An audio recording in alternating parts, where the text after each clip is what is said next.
If you are receiving this message, congratulations, you have survived both Mercury retrograde and Mars retrograde. And this is the official beginning of 2023 as the planets have issued a statement declaring that this week we get going.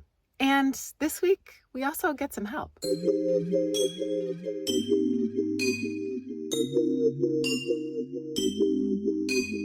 Hello and welcome. This is the Astrology of the Week Ahead podcast, and I'm your host, Chani Nicholas. All right, y'all, no more excuses, no more waiting around, no more reviewing, no more pivoting forward.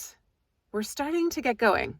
We are starting to find our way. We are synthesizing and integrating all of the lessons that we have been learning and all of the ways in which we have reviewed and taken stock and been able to put some new plans together. Okay, so this week we have a couple of really cute things. Actually, there's nothing this week that feels like a challenge. Everything this week is actually really cute and feels like a gift. We only have good news to talk about, which of course I love because far too often I am the bearer of challenging news. So on Tuesday, the 24th of January, we have a really lovely sextile, so an exciting, encouraging aspect between the Sun in Aquarius and Jupiter in Aries. Now there's a special relationship here because the Sun does really well. It's called being exalted when it's in Aries and Jupiter's sign. And so Jupiter is like gifting the Sun some special sauce from a place that the Sun has like a lot of resonance with. And the Sun and Jupiter are on the same team, so they speak the same language. They're both what we call day planets or diurnal planets. And so they really can assist each other.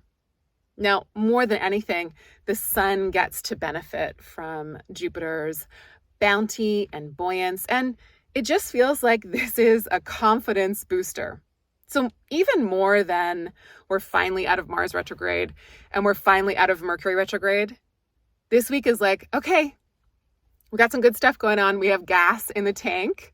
Let's get going. And here's some courage and encouragement and some get up and go in your morning Joe.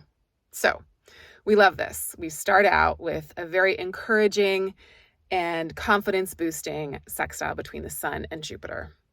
Then on Thursday, the 26th, we get one of the sweetest Venus moments of the year. Venus enters Pisces, the sign of its exaltation, on the 26th of January, and it will only be there until February 19th. So we don't have a lot of time with this lovely little concoction, but what it does do is it blesses the part of our chart that contains Pisces with some ease, some openness, and a lot of reciprocity. So any planet in Pisces is going to be a lot more chill, like totally okay with some mess and very go with the flow.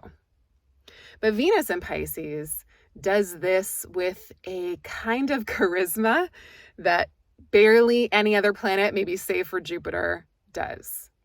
So when a planet is exalted, it's kind of put up on a pedestal, which, can be problematic if it's in our chart. It can also be very, very, very helpful. But when it's transiting like this one, as Venus transits through Pisces and through the part of our chart that contains Pisces, it's just going to give us a little cosmic lubricant. It's going to help us to access a little extra pleasure, some more delight, some extra sweetness, and maybe even some love and connection. So we love that this is amplified at the beginning of the year, and that it's like a gift for getting through Mars and Mercury retrograde. So again, here we go. We're starting out 2023 a little late, but very fashionably. Venus is also in charge of fashion and beauty. And in Pisces, that is also upheld. That is also exalted and appreciated. And then the other moments that we want to speak about in this week's astrology happen on Sunday, the 29th of January. These are also really helpful little boosts that we get. The sun goes from that very encouraging and confidence boosting sextile to Jupiter to a trine with Mars. Again, now direct. Here, the sun and Mars can be like, okay, what's the plan? What's our strategy? How are we going to win this battle? How are we going to move? How are we going to get the thing we need? And so again, it feels like a really helpful pep talk for us personally, especially in regards to the area of our chart where this happens. We go through all of that in your weekly readings on the Chani app, of course. And then also on Sunday, Mercury, the translator, the messenger, the storyteller, the microphone, gets a trine or lines up to make a trine with Uranus. And here we are, we're finding solution. Look at us. Look at us problem solving. Look at us having confidence. Look at us going for it. Look at us being like, oh, I learned this lesson. I'm going to make my way towards the 2.0 update and get what I need and keep going.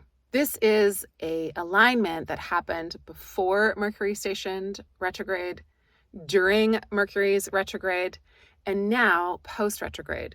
So this really is the moment where we get to put the solutions together and, again, make some updates to our systems, to the ways we do things, and to the ways we communicate. It is about finding solution. And I would say this whole week is about finding solution and finding some ease and going with it. Thank you all so much for leaving reviews in the App Store. I wanted to share one with you by Mama8111. It's called By Far the Most Inclusive App Out There. I refuse to pay for monthly subscriptions, but this app has made me cave. It is worth its weight in gold. I've tried other astrology/horoscope apps, but none offer as much in-depth information as this one. I am by no means a beginner in the field, but this is perfect for noobs and veterans alike. I love that it has so much info on transits and so many extras. Everything I need is in one place. Cannot say great enough things. Mad props to the creators. So may Venus in Pisces bless our way forward into the next couple of weeks at the very least. And may we find what works and go with it. All right, y'all, that is the reading for the week. I'm sending you so much love, many blessings. Let's get going. 2023, here we come. Bye for now.